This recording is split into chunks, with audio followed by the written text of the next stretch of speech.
I happened to be visiting a sister-in-law who was recently hospitalized, and several of my nieces were there with her. And one of them happens to be, or to worship at a parish nearby where I periodically celebrate Mass. So they wanted to talk about celebrations and what she likes and dislikes. She's not a fan of guitar masses. She commented that parishioners seem to like it when the priest interjects some humor. She more or less implied that I lean towards being a bit serious. Well, after reading the scriptures today, and she also said, you know, it's hard to understand those scriptures. I have to wait till the priest explains them. Well, it's always good to hear from the people in the benches. The readings today for Mass are pretty straightforward.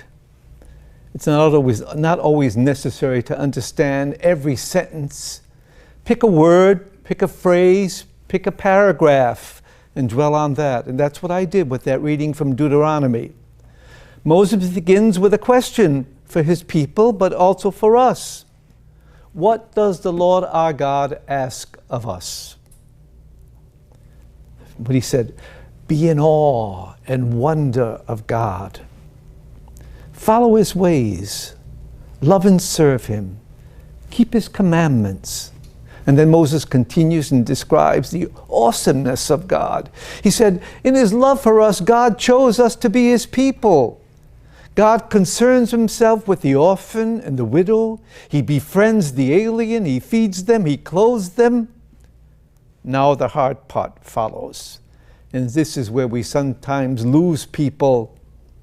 You too must befriend the alien, for you were once aliens yourselves. Moses was reminding God's people that they and their ancestors were once held in bondage. They were considered foreigners, even though they lived and toiled in that country of Egypt for years. They were exploited, abused, taken advantage of. They were aliens in a foreign land until God rescued them. And not a whole lot has changed, has it? Lots of people still need to be rescued. And it is good to see that this awareness still exists. Concern for adult children on the part of a lot of parents today. Oh, aging parents and the care that they require. People with special needs, the mother next door with stage 4 cancer, and then the list goes on and on and on.